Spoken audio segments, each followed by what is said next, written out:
28, 29절 말씀을 우리 다 같이 읽겠습니다. 그러므로 우리가 흔들리지 않는 나라를 받았은즉 은혜를 받자.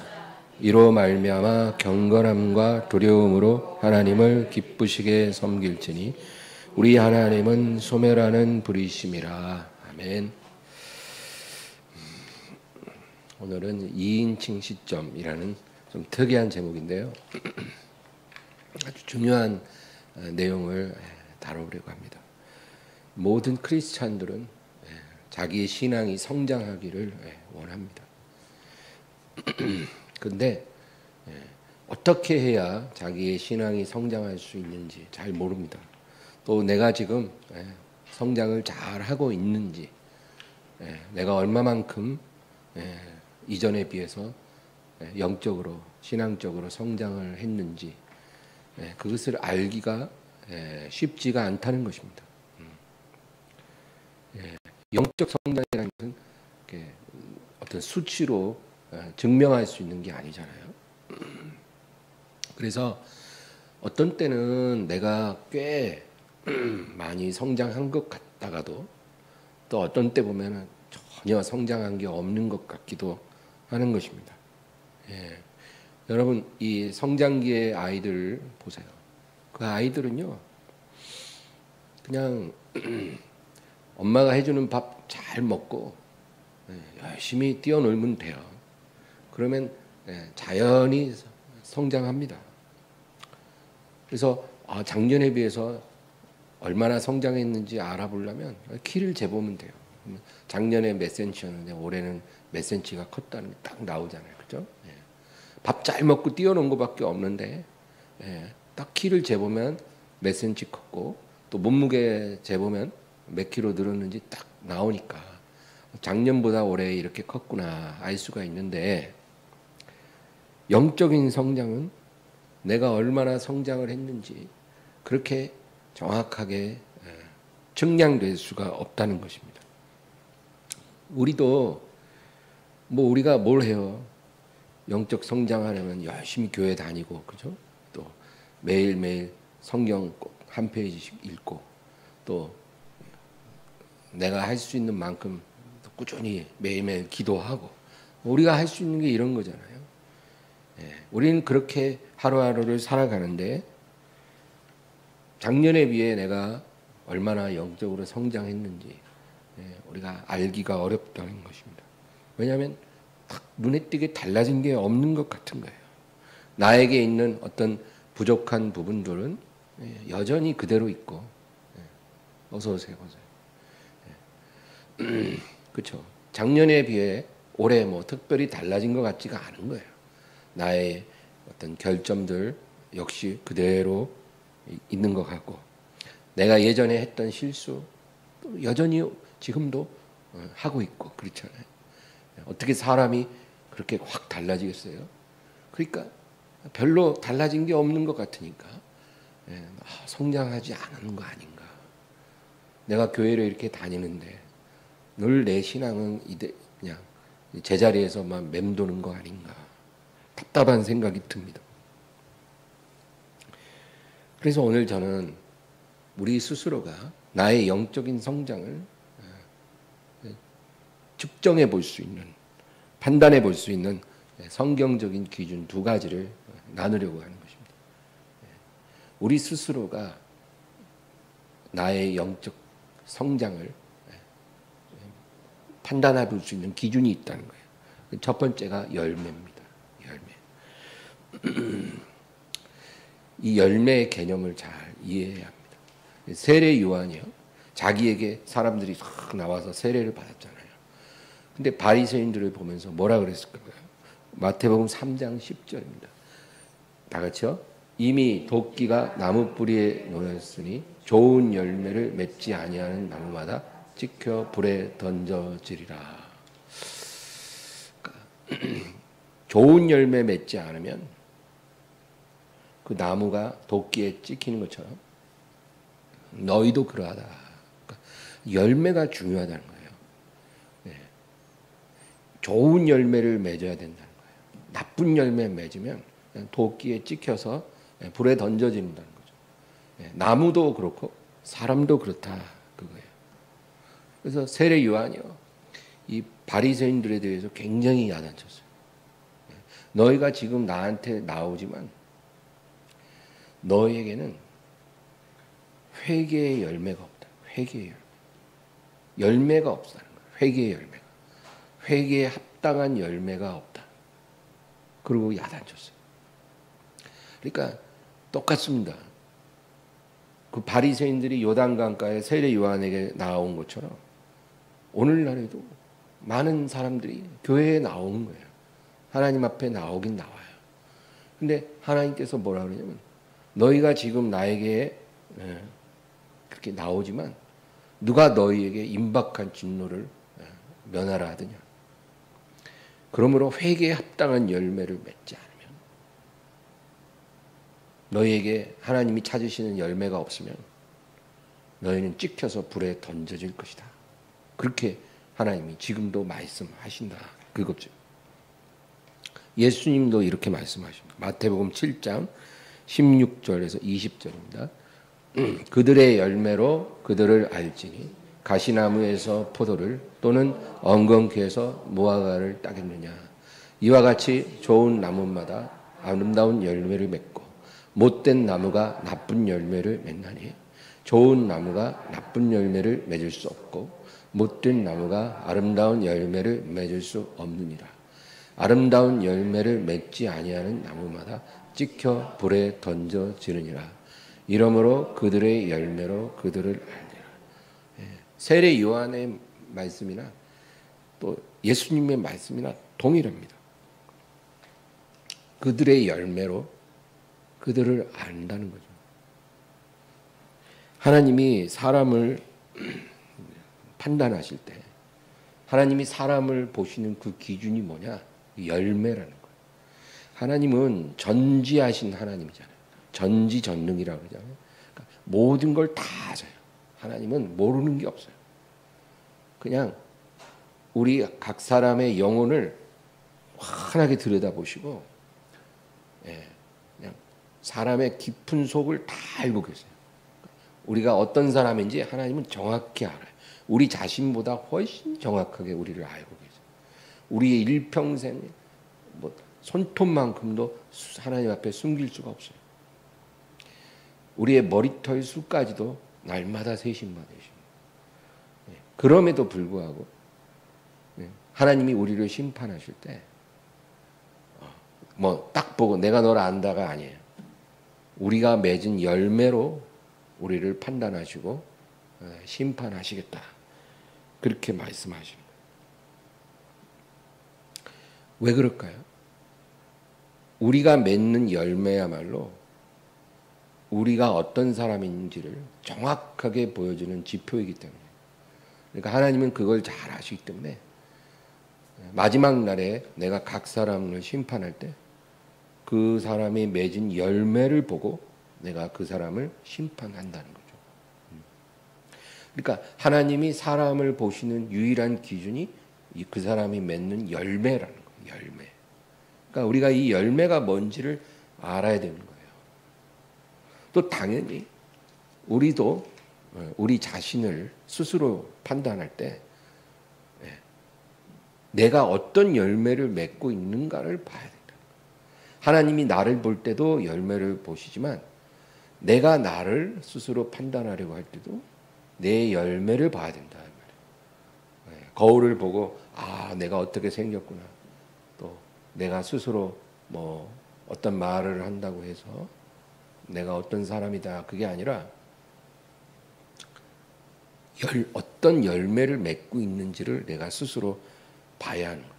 내가 좋은 열매를 맺는 사람인가 아니면 나쁜 열매를 맺고 있는 사람인가. 그게 나를 말해준다. 그럼 이 열매가 뭘까요?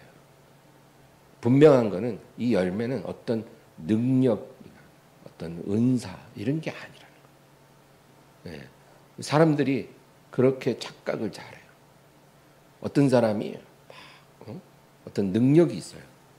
그래서 교회에 헌금을 엄청 많이 하고 또 교회에서 어떤 일을 많이 해요. 그리고 어떤 하나님이 주신 은사가 있어갖고 막 병자를 막 손을 얹고 고치기도 하고 그래요. 그러면 참 대단하구나.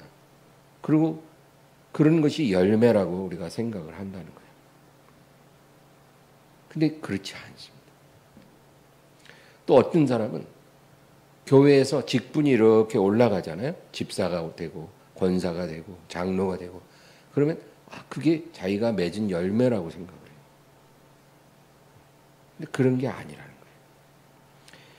만약에 이런 것들이 하나님이 사람을 보시는 열매라고 우리가 생각한다면 우리는 진짜 위험한 상태에 있는 거예요. 우리는 큰 속임을 당할 수 있는 거예요. 왜 그럴까요? 여러분, 우리 교회에서만 어떤 기적이 일어나는 건 아니에요. 가끔 교회에서 병자가 고침 받죠. 또 여러 가지 우리가 하나님 앞에 기도하면 정말 기적적인 일들이 일어나잖아요. 근데 교회에서만 일어나는 게 아니에요. 불교에도 절에 가서 불공 들이다가도 기적이 일어나요. 이슬람 사원에서도 여러분 기적이 일어나요. 어떤 저 남미의 부두교라든지 뭐 무속신앙 같은 데서도 기적이 일어납니다. 무당 불러서 한 일주일간 구슬했더니 진짜 막 불치병이 낫는 일이 일어나고 그래요. 다른 종교, 이단 그런 곳에도 다 기적이 있다니까요. 교회에만 기적이 있는 게 아니에요. 근데 그런 능력을 보고 이게 열매라고 생각하면요. 그들도 열매를 잘 맺는 거예요. 그래서 사람들이 그렇게 혹하는 거예요. 그런 기적을 보고 잘못된 길로 가는 거예요. 심지어는 그런 종교들에도 재정적으로 크게 성공하는 사람들이 나옵니다. 예. 뭐 불공을 엄청 열심히 들었더니 뭐 사업이 막 대박이 나고 거부가 되고 그런 사람들도 많이 있어요. 예. 신에게 간절히 구했더니 신이 복을 내려서 부자가 되는 경우가 있다니까요. 기독교에만 있는 게 아니라 다른 종교에도 있어요. 여러분 그 통일교 문선명 통일교 보세요. 얼마나 돈이 많은지 몰라요. 하는 사업마다 진짜 성공한대요. 그 완벽하게 이단이고 사탄의 그런 가르침이거든요. 문선명이 구세주라 그래요. 거기는 문선명을 믿고 따라야 구원받는다고 해요. 완전히 이단이잖아요. 예수님을 믿어야 되는 게 아니라 문선명이라는 교주를 믿어야 된다고 하는 거예요. 그런데도 그 통일교에서 하는 사업이 다 대박나요. 엄청 돈이 많아요. 신천지도 마찬가지예요. 엄청 돈이 많아요. 우리 주변에 있는 이단들이요. 교회들보다 돈이 더 많아요. 그런 물질적인 축복만 가지고 그거를 열매라고 생각하면 우리가 엄청 미혹에 빠질 수 있다. 그겁니다. 그런 종교에도요. 순교자들도 있어요. 자기 종교를 포교하다가 맞아 죽거나 죽임당해서 순교자가 되는 사람들도 있어요. 그럼 순교했다고 해서 그들이 다 올바른 사람인가요? 그렇지 않죠. 그러니까 이렇게 겉으로 드러나는 것을 보고 열매라고 생각하면 우리는 심각한 속임수에 빠질 수가 있다. 그래서 이어서 22절, 23절 또 읽겠습니다. 그날에 많은 사람이 나더러 이르되 주여 주여 우리가 주의 이름으로 선지자 노릇하며 주의 이름으로 귀신을 쫓아내며 주의 이름으로 많은 권능을 행하지 아니하였나이까 하리니 그때 내가 그들에게 밝히 말하되 내가 너희를 도무지 알지 못하니 불법을 행하는 자들아 내게서 떠나가라 하리라. 여러분 그날에 많은 사람이 나에게 이르되 마지막 심판의 날에 사람들이 예수님 앞에 나온다는 거예요. 근데 이들이 누구냐면 예수님을 믿는 크리스찬들이에요. 근데 그들이 뭐라 그러냐면 주여 주여 우리가 주의 이름으로 선지자 노릇하지 않았습니까? 이게 뭐예요? 직분을 말하는 거예요. 직분. 우리가 이 세상에 사는 동안 주의 이름으로 목사로 살지 않았습니까? 교회에서 장로로 권사로 일평생 그렇게 우리가 섬기며 살지 않았습니까? 그렇게 주님께 말한다는 거예요. 그들은 이런 직분이 자기가 맺는 열매라고 생각하는 거예요. 우리가 일평생 목사로 살지 않았습니까? 제가 일평생 장로로 권사로 살지 않았습니까? 제가 한 교회를 일평생 그렇게 직분을 가지고 섬기지 않았습니까? 그렇게 묻는다는 거예요. 또 뭐라 그래요? 주의 이름으로 귀신 쫓아내고 주의 이름으로 많은 권능을 행하지 아니하였습니까? 이건 뭐예요? 우리가 주님의 이름으로 많은 능력을 행했다는 거예요. 하나님께 은사도 받고 많은 능력을 나타내지 않았습니까? 많은 업적을 이루지 않았습니까? 우리가 한 일이 얼마나 많이 있습니까? 그렇게 주님께 말한다는 거예요. 이 사람들은 이런 것들이 자기가 맺는 열매라고 생각한 거예요. 열매라고 생각하니까 마지막 날에 주님 앞에 그 열매를 드리는 거예요. 그런데 주님이 뭐라 그래요? 그때 내가 그들에게 밝히 말하되 내가 너희를 도무지 알지 못한다. 여러분, 도무지 알지 못한다. 이게 무슨 뜻이냐면 전혀 모른다는 거예요. 내가 너를 좀 알 것 같긴 한데 기억이 가물가물하고 이런 게 아니라 내가 너를 전혀 모른다는 거예요. 내가 너를 알았던 적이 한 번도 없다. 나는 너를 안 적이 없다는 거예요. 이게 얼마나 황당합니까? 이 사람들은 지금 자기 열매를 다 가지고 나와서 저를 모르십니까? 하는데 주님은 나는 너희를 전혀 모른다는 거예요. 그 뭐예요? 나는 사람을 열매로 판단하는데 내가 판단할 수 있는 열매가 너에게 하나도 없다는 거예요. 이 사람들이 가지고 있었던 직분이나 어떤 능력, 은사, 업적 이런 것들이 열매로 하나님이 인정해 주시지 않았다는 거예요. 그리고 어떤 거를 주님 말씀하세요? 불법을 행하는 자들아 내게서 떠나가라. 그러니까 너희들은 내 법을 지키지 않았다. 나를 멸시했다. 그래서 너에게 열매가 없다는 거예요. 이게 너무나 중요하다는 말씀입니다.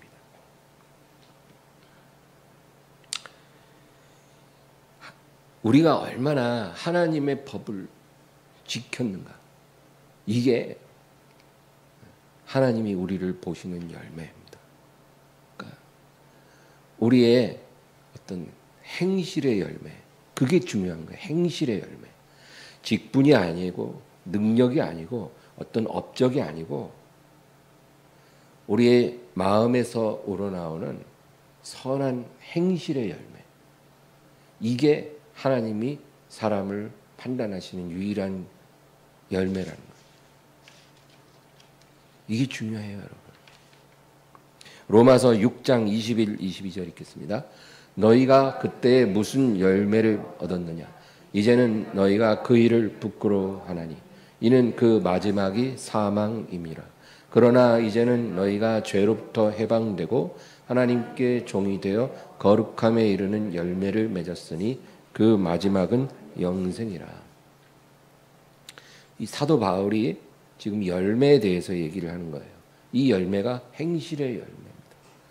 너희가 예수님을 믿기 전에 과거에 어떤 열매를 얻었느냐? 어떤 행실의 열매를 맺었었느냐? 이제는 너희가 그 일을 부끄러워한다는 거예요. 그러니까 부끄러운 행실의 열매밖에 없었던 거예요. 예전에는. 근데 그런 부끄러운 행실의 열매들은 그 마지막이 사망이라는 거예요. 그런 열매를 인생 동안 맺고 산 사람들은 결국 사망으로, 지옥으로 떨어지는 거예요. 그러나 이제는 너희가 죄로부터 해방되고 하나님께 종이 되어 거룩함에 이르는 열매를 맺었으니 그 마지막은 영생이에요. 이제는 다르다는 거예요. 너희가 예수님을 믿었고 하나님께 돌아왔기 때문에 이제는 죄로부터는 해방됐고, 죄를 아예 안 짓는다는 말은 아니에요. 죄를 연약해서 짓지만 우리가 하나님의 은혜 아래에 있다. 그거예요.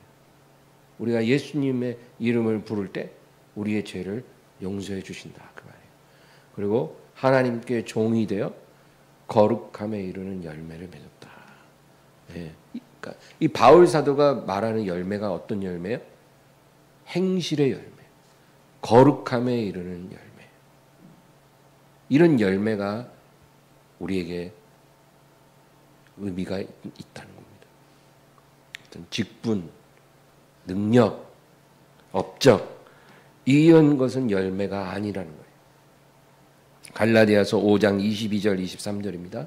오직 성령의 열매는 사랑과 희락과 화평과 오래 참음과 자비와 양선과 충성과 온유와 절제니 이 같은 것을 금지할 법이 없느니라.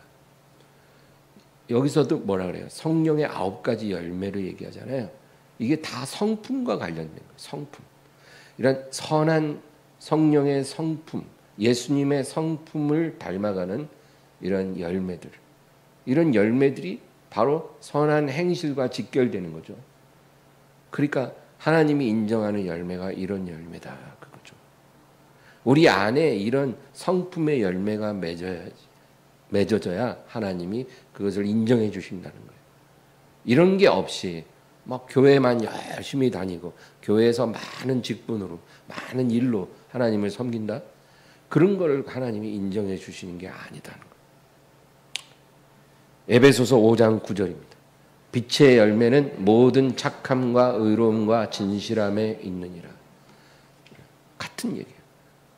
하나님이 인정하는 열매. 모든 착함과 의로움과 진실함에 있다. 이것도 성품의 문제예요. 야고보서 3장 17, 18입니다. 오직 위로부터 난 지혜는 첫째 성결하고 다음에 화평하고 관용하고 양순하며 긍휼과 선한 열매가 가득하고 편견과 거짓이 없나니 화평하게 하는 자들은 화평으로 심어 의의 열매를 거두느니라. 화평을 심어 의의 열매를 거둔다. 예. 여러분 이 열매도 같은 열매예요.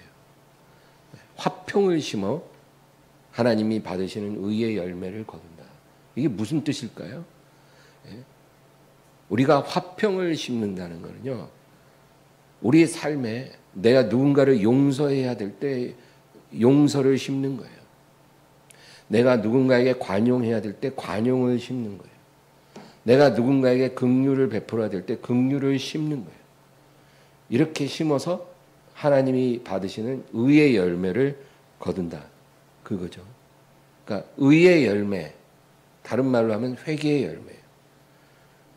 우리가 진심으로 회개했다는 것을 입증하는 열매. 그게 바로 의의 열매인데 이 의의 열매는 이런 화평으로 심어서 거두는 열매라는 거죠. 용서할 때 용서하고 품을 때 품고 관용할 때 관용하는 거예요. 이런 열매가 없이 교회에서 그냥 많은 일을 한다고 해서 하나님이 그 사람을 인정해 주시는 게 아니다. 그 얘기입니다.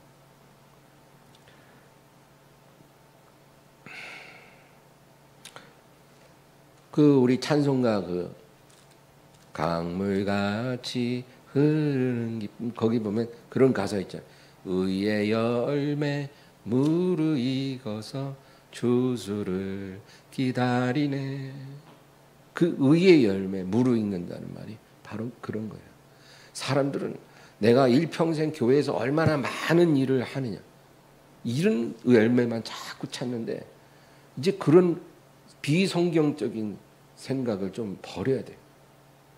하나님이 받으시는 의의 열매는 업적이 아니고 능력이 아니고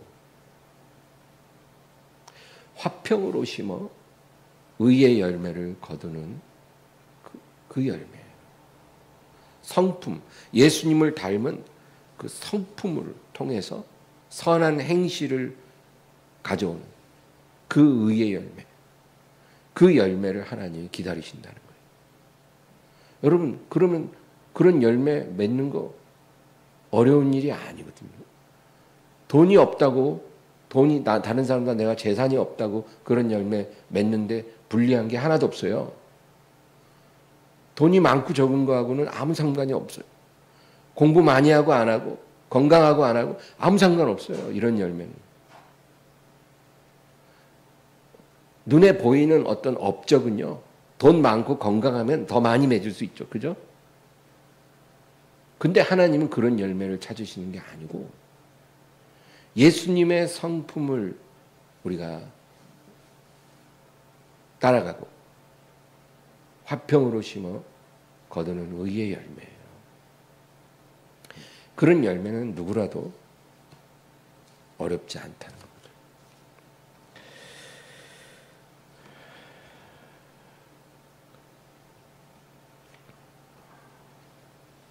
이것이 마지막 날에 주님 앞에 우리가 보여드릴 열매입니다.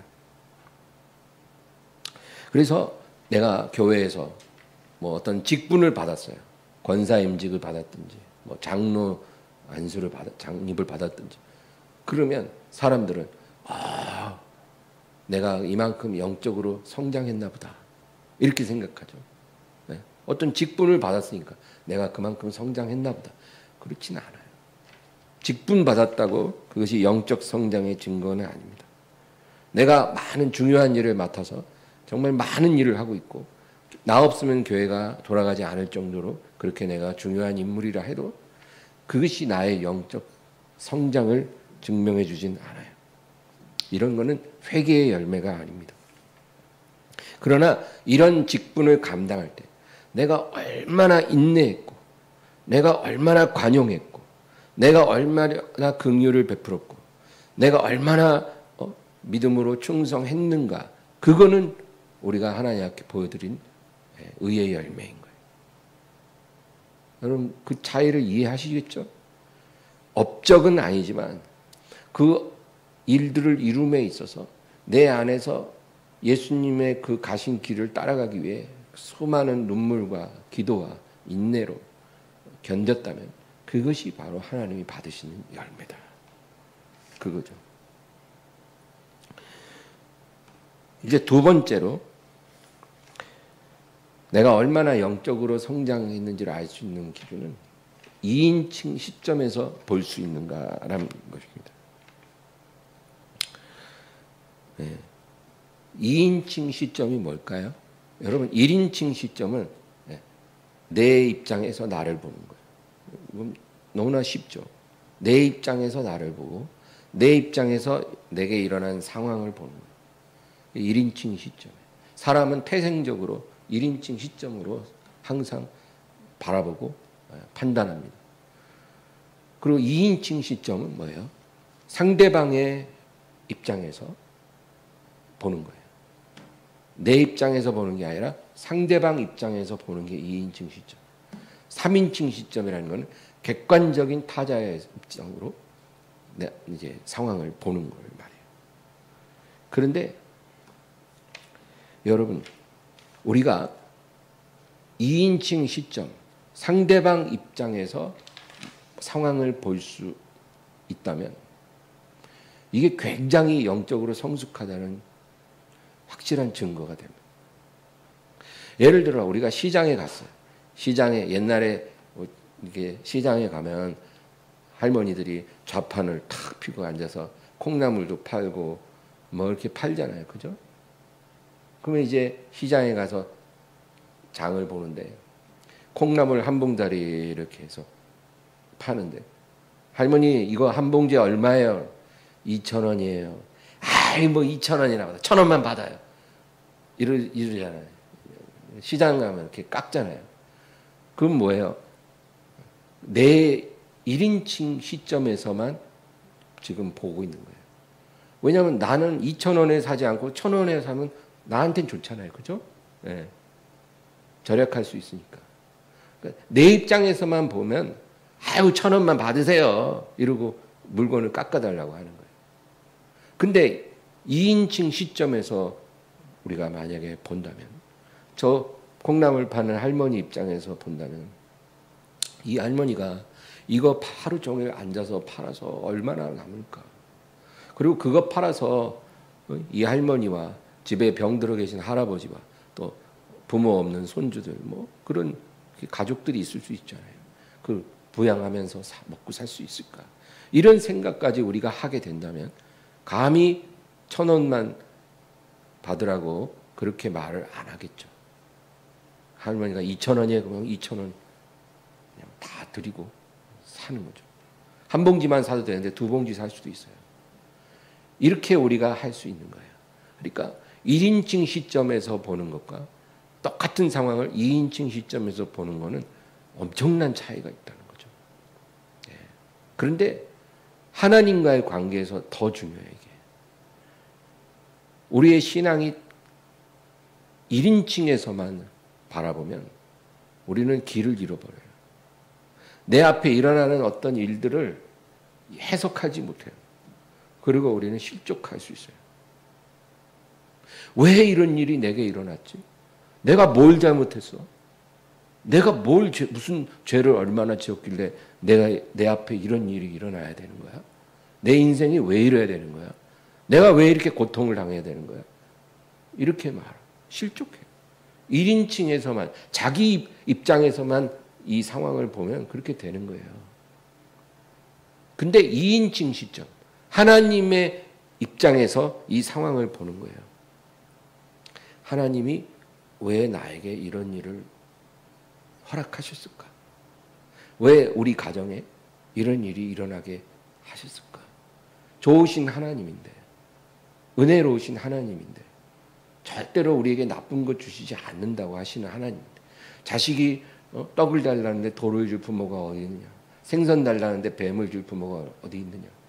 악한 부모라도 자식에게는 좋은 것 주는데 하물며 너희 아버지 하나님이 너희에게 좋은 것을 주시지 않겠느냐? 그 하나님이 내 삶에 이런 어려움을 주실 때는 뭔가 좋은 계획이 있어서 이렇게 하셨을 건데 왜 내게 이런 일이 일어났을까? 왜 하나님이 이런 일을 내게 허락하셨을까? 우리가 이렇게 생각할 수 있다면 우리는 답을 찾기가 아주 쉬워지는 거예요. 너무나 중요합니다. 그러니까 여러분 어린아이는 죽었다 깨어나도 부모 마음을 몰라요. 어린애들이 어떻게 부모 입장을 알겠어요? 예? 그냥 어디 가면은 엄마 손잡고 다니는 애기들이 엄마 나 저거 사줘 저거 사줘 먹고 싶어 막 질질질 끌려가 안 돼 그럼 질질질 끌려가 사줘 지금 엄마 돈이 없고 어디 가야 되고 바쁘고 여러 가지 좀 사줄 상황이 아닌데 애가 알 리가 없죠. 영적으로 어린 아이들은요 하나님 마음을 알 수가 없어요. 하나님이 우리 인생에 어떤 고난을 주시면 왜 주셨는지 그걸 이해하지 못해요. 자기 입장에서만 내가 무슨 죄를 졌다고 왜 나를 이렇게 힘들게 하나? 내가 이런 하나님을 믿어야 돼? 내가 언제까지 이렇게 하나님을 믿어야 돼? 이런 하나님인데 달라는 건 안 주고 이렇게 고난만 주는 하나님을 내가 언제까지 믿어야 되는데 내가 언제까지 이 교회를 나가야 되는데 이런 식이에요. 어린아이들은 자기 입장에서만 생각하니까 그렇게 돼요. 넘어지는 거예요. 내가 부부간에도 마찬가지예요. 어떤 여자가 남편하고 이제 이혼하고 싶어. 내가 언제까지 이런 놈하고 살아야 돼? 이렇게 자기 입장에서만 생각하면 그렇게 되죠. 그러나 하나님 입장에서 생각하는 거예요. 하나님이 왜 나에게 이런 남편을 허락하셨을까? 이 세상에 우연은 없다고 하고 하나님이 허락하지 않으면 참새 한 마리도 그냥 우연히 땅에 떨어지는 일이 없다 그랬거든. 그러니까 하나님의 사랑받는 자녀인 내가 이런 남편을 만나서 결혼 생활을 하게 됐다면 이것도 하나님이 허락하신 건데 좋으신 하나님이 왜 이런 힘든 남편을 내가 만나게 하셨을까? 뭔가 하나님 뜻이 있지 않을까? 이렇게 생각할 수 있으면 이 사람은 굉장히 성숙한 사람이에요. 그러면 이혼이 그렇게 쉽지가 않겠죠. 나만 생각하면 이혼하고 싶은 마음밖에 없지만 그렇게 생각하면 그러면 하나님이 이런 사람을 통해 나를 다듬으시고 온전하게 하시기 위한 도구로 쓰시는가 보다.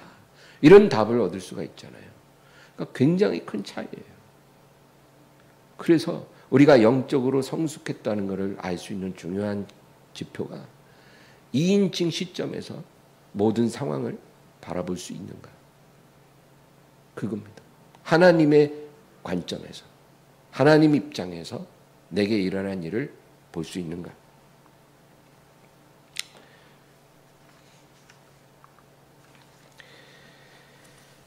그러면 하나님이 내게 뭘 원하시는지 답을 찾기가 아주 쉬워요. 여러분 아브라함을 보세요.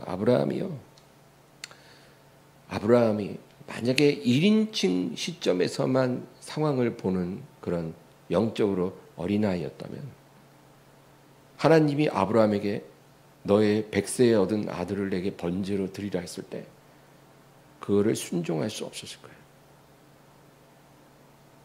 1인칭에서만 보면 순종 못해요. 아니 주실 때는 언제고 내가 25년 기도하고 인내해서 아들을 얻어서 그렇게 감사했건만 그 아들을 번제로 바쳐?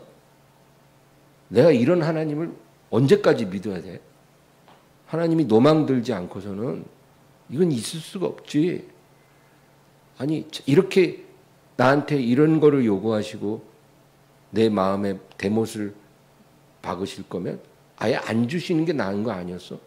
이렇게 줬다가 번제로 바치면 나는 어떻게 살아가라고? 하나님 그렇게 잔인한 하나님이야? 이젠 더 이상 믿을 수가 없겠다. 이렇게 생각하겠죠. 네. 근데 다행히 아브라함은 그런 사람이 아니었던 거예요. 수십 년간 하나님과 동행하면서 하나님이 어떤 분인가를 알고 있었어요. 하나님의 성품에 대해서 아브라함은 이해하고 있었어요. 그래서 딱 하나님이 너의 100세에 낳은 외아들을 내게 번제로 바쳐라 했을 때 자기 입장에서 그걸 바라본 게 아니라 하나님의 입장에서 이 상황을 본 거예요. 왜 하나님이 갑자기 100세에 주신 이 아들을, 이 귀한 아들을 번제로 바치라고 했을까? 그냥 그러시진 않은 거고. 왜 그러셨을까? 이렇게 하나님 입장에서 생각을 딱 하니까 답이 딱 나오는 거예요. 이 아들이 처음에는 축복으로 받은 아들이지만, 응답으로 받은 아들이지만, 이 아들이 나에게 우상이 되었구나. 이 아들이 우상이 되었기 때문에 하나님이 그 우상을 찍어서 불태워 번제로 바치라는 거구나. 하나님의 마음을 딱 깨닫는 거예요. 어느덧 나도 모르는 사이에 이 아들이 우상이 되었기 때문에 우상을 너무나 미워하시는 하나님이 그 우상을 불태워서 내게 번제로 드리라고 하신 거구나. 그렇게 아브라함 바로 깨달은 거예요. 하나님 마음을 이해한 거예요. 그리고 이제 바로 다음날 아침 일찍 길을 떠났어요. 길을 떠나서 며칠 동안 걸어가면서 아브라함은 그 길을 걸어가면서 하나님께 원망한 게 아니라 하나님께 회개했어요. 회개. 하나님 정말 이렇게 큰 축복을 주시고 하나님 영광을 보여주셨는데 나도 모르는 사이에 이 아들이 하나님보다 더 우선이 되고 우상이 되어버렸습니다. 하나님 저의 죄를 용서하소서. 내가 잘못했습니다. 나를 용서하소서. 그리고 눈물을 흘렸을 거예요. 분명히. 아브라함은 서글픔의 서러움의 눈물이 아니라 회개의 눈물을 흘리면서 그 길을 걸어갔을 거예요.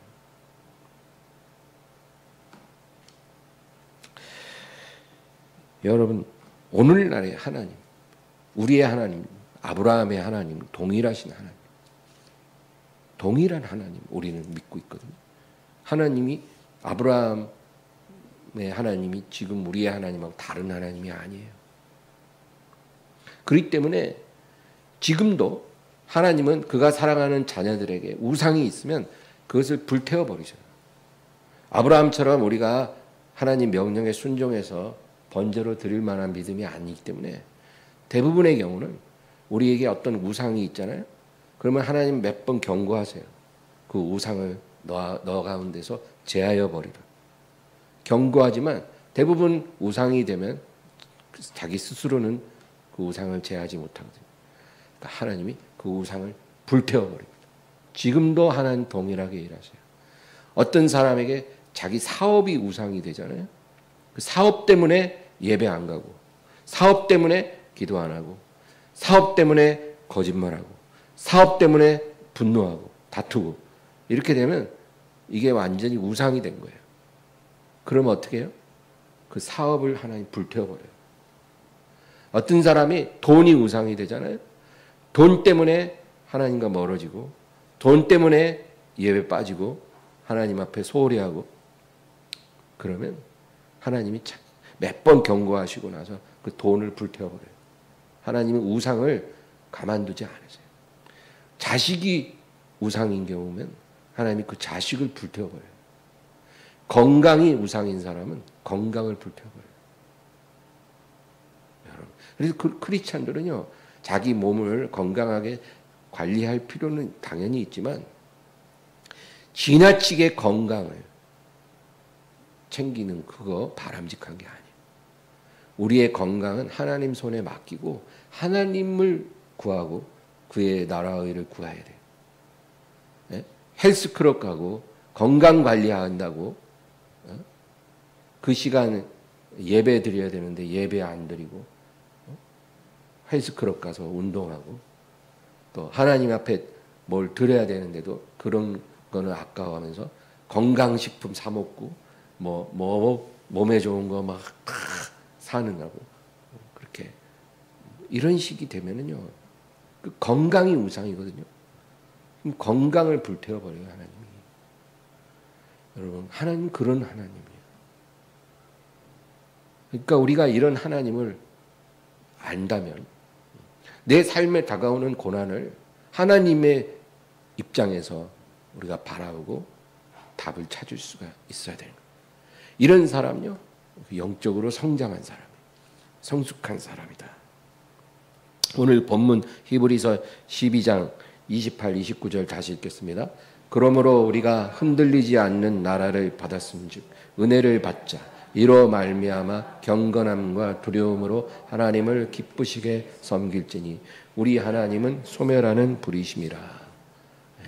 우리가 흔들리지 않는 나라를 받았어요. 예수님의 나라예요.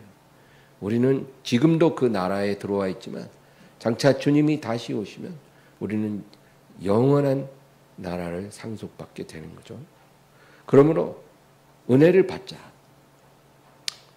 그리고 뭐라 그래요? 이로 말미암아 경건함과 두려움으로 하나님을 기쁘시게 섬길지니 경건함과 두려움으로 하나님을 섬겨야 된다는 거예요. 여러분 경건이 뭐예요? 경건은 복잡한 게 아니에요. 우리 삶에 내 삶에 우상이 하나도 없이 사는 게 경건한 삶이에요. 네. 간단해요. 지금 내게 하나님보다 우선되는 우상이 하나도 없이 내가 어떤 우상도 허용하지 않고 하나님을 최우선으로 여기고 내가 오늘 하루 내일 하루 살아가고 있다면 이 사람이 바로 경건한 사람이에요. 근데 목사든 장로든 상관없이 하나님보다 더 중요한 게 우상이 도사리고 있다면 그 사람은 경건한 하나님 사람 아니에요. 간단하죠? 그러니까 경건함으로 하나님을 기쁘시게 섬기라는 것은 우상을 허용하지 말라. 그게 경건한 거. 두려움으로 하나님을 섬기라는 건 뭐예요? 우리에게 만약에 우상이 있으면 하나님이 그거를 결코 묵인하지 않으신다. 어떻게 해요? 하나님 불태워버려요. 무엇이든지. 그러니까 두렵죠. 아브라함에게 외아들을 번제로 드리라고 말씀하신 하나님. 두려우신 하나님이에요. 우상을 결코 용납하시지 않는 하나님이에요. 그러니 두렵죠. 그리고 29절에 뭐라 그래요? 우리 하나님은 소멸하는 불이심이라. 하나님은 이런 하나님이에요. 우리를 구원하기 위해 독생자까지 주실 만큼 은혜와 사랑의 하나님이지만 그러나 우리가 어떤 우상을 품고 있으면 하나님은 그것을 불로 소멸시켜 버리십니다. 그것이 무엇이든지. 그러니까 어떤 것도 우리에게 우상이 되어서는 안 된다. 그러니까 여러분 그런 하나님의 시점에서 우리의 삶을 바라볼 수 있어야 돼요. 예. 하나님은요 율법을 요구하시는 하나님이 아니라 우리의 마음을 요구하시는 하나님이에요. 율법이 아니라 마음이에요. 마음. 예. 그래서 예를 들면 내가 오늘 저녁에 뭐 예배를 드리러 가야 되는데 지금 어떤 위급 상황이나 불가피한 상황이 생겨서 예배를 못 갔어. 그럼 하나님 그런 건 아무 문제가 아니에요. 하나님은 그래도 예배 와야 된다. 이런 식으로 우리에게 요구하시는 하나님이 결코 아니에요. 만약에 그렇게 되면 그건 율법이 되죠. 그렇지 않아요. 하나님은 모든 상황을 다 이해하셔요. 우리의 마음이 하나님을 향해 있으면 어떤 상황에 어떻게 대처하든 그것은 중요한 게 아닌 거예요. 그러나 우리의 마음이 하나님이 아니라 다른 것에 이렇게 기울어져 갖고 이미 그것이 우상으로 변했는데 하나님 앞에 둘러대는 거예요. 변명하는 거예요. 아유 하나님 아시죠? 이 상황이 이런 거예요. 우리가 막 변명하고 둘러대고 이러면 하나님 소멸하는 불로 우리에게 임하실 것이에요. 그러므로 오늘 두 가지 우리가 우리의 생애에 나는 어떤 열매를 맺고 있는가 이거를 스스로에게 한번 살펴보십시오.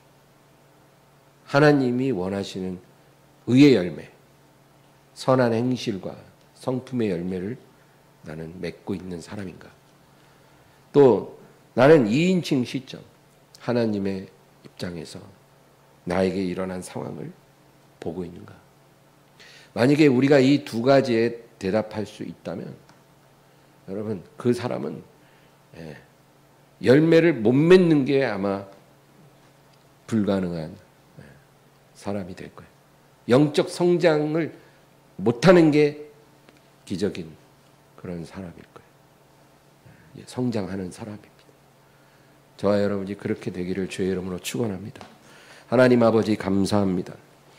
오늘도 이 말씀을 붙잡고 기도하게 하시고 아버지 주여 우리에게 하나님이 기뻐 받으시는 의의 열매 가득하게 인도해 주시옵시고 그리고 항상 하나님의 마음을 알고 하나님의 눈으로 나를 보고 모든 상황을 이해하고 깨닫고 온전하게 행할 수 있도록 도와주시옵소서. 어떤 우상도 원치 아니하신 우리 하나님의 마음을 알아서 우리 하나님 내 삶에 주시는 고난까지도 그것이 은혜인 줄 깨닫고 감사하며 순종하며 주님 의지하고 살게 도와주시옵소서. 예수님의 이름으로 기도합니다. 아멘.